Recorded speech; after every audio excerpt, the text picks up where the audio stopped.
All right, everyone, we're reading an article here from VideoGamesChronicle.com. Two-thirds of total PC playtime last year was on games that are at least 6 years old, report says. A new industry report suggests that the vast majority of players' time is spent on older games. In a talk during the Games Developer Conference this week, Newzoo shared highlights from its third annual games industry report, which includes data on consumer habits such as spend and gameplay during 2024. The report notes that the majority of players continued to spend their time on older games last year, with a much smaller percentage of total playtime spent on games released in 2024. According to the report, last year, 67% of total hours spent playing PC games was on games that are 6 years old or more, with the most popular example being Counter Strike 2 and Go, 7.1%, League of Legends, 6.4%, Roblox, 6.2%, Dota 2, 5.8%, and Fortnite, 5.4%. A further 25% of playtime was spent on games that are 2 to 5 years old, with only the remaining 8% spent on 2024 releases. While the difference was less stark on consoles, it still remained, with the amount of playtime dedicated to 6+ year old games sitting at 44% on PlayStation and 49% on Xbox. Both console formats saw 50% of total playtime spent on 2024 releases. Overall, playtime hours are growing, but concentrated in AAA and at times cannibalistic, the report says, adding, the battle for audience hours is fierce and near zero sum.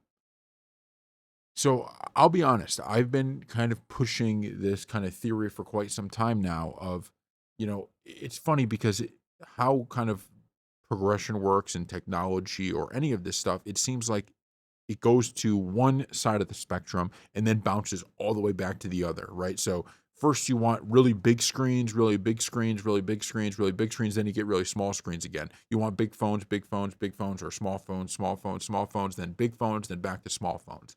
And what you're seeing now is every game you play, every single game you play is this really big game that's filled with just a million and one little challenges, things to do. It's live. Some of them are live service, or most of them are live service, but they're all these really long, drawn out things, right? That basically need you to be playing every day, right? You need to get on and do something that day to be able to kind of rank up or, get whatever challenges that day. Sometimes there's only things in a store for a short period of time. So you have to get it. It's like the battle passes, right? You need to be able to beat that battle pass, and I've been saying that in some ways I'm not discouraging like a game like Fortnite. I know, like to me, Fortnite, there's nothing wrong with it. People love it. They're giving a lot of content over to people. Like, I get it, right? And in the Battle Pass, you can, if you were playing Fortnite religiously from day one until now, you could just buy the Battle Pass basically once, from what I understand,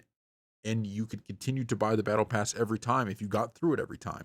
Every time I've gotten through the battle pass, I've been able to buy the next one with the money that I got from that, even though you did have to purchase it immediately. So I'm not even saying it's unfair. It's just, that's how that game is built. It's not a game you could just stop in and play and then you're gone for 2 years or a year and you come back and you're like, yeah, I didn't really miss much, right? It's always happening. So the point I'm making is I think there's now a world in which some of these games don't actually have to be of this massive size. And the example I'll give is RoboCop. So I bought RoboCop last year. And when I bought it, I was like, this should be a fun game, right? Whatever. This should be a fun game. I'll play it. And I don't even know. Actually, let me look up how long RoboCop is to play through. RoboCop playthrough time. About 11 and a half hours. Okay. And 17 hours if you want to 100% it. To me, there was something so refreshing about playing that game. And I was like, I played this thing for 11 hours. Maybe I played it for a little bit more because I did do some of the new game plus that came out afterwards too. And I was like, I had so much fun with that. And now every time I look at it in my library, I'm like, I'm going to play that again one day, and I just look at it and I know there's DLC coming out too, but there was something so special about it. It was not a game that I had to log in every day to experience it and to have fun, and it's like an addicting thing. It's like it was just a game I got to spend a lot of fun time playing through it, and then I put it away, and it just has this amazing memory in my brain now. It just reminds me of the old games that I used to play, where I was like, you just played through and you're like, oh my god, that game was awesome, and you just think about it, and I will go through it when the DLC comes out. I will be playing it again, But I feel like all these games now are fighting for the same audience of let's dominate the attention span of everybody for, like the entire next 2 years. And that's fine, right? Maybe that's the best case scenario, right? Maybe you want that to be the case, that it's a game that everybody's playing over and over and over again, but not everybody's going to win in that game. And so I hope there's people that take kind of the RoboCop example that are in the gaming industry and say, you know what? We're going to just deliver a bunch of really good games over the next decade that are 11 hours, 15 hours, but also have a new game plus. So there's, because you do want replayability, right? And we're just going to deliver good games, and we're going to continue to publish them and put them out, and people are going to buy them, and they're going to get reviewed highly, and we're going to keep doing it.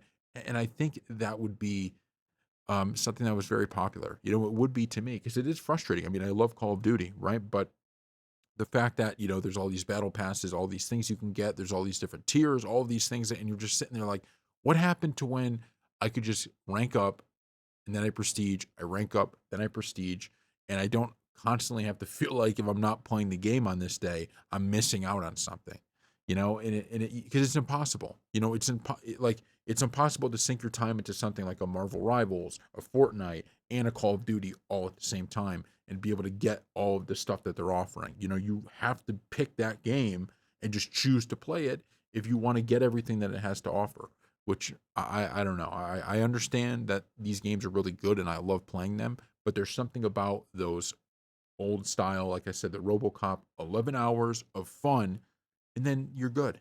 Then you're good. So thank you all for watching, and we'll see you next.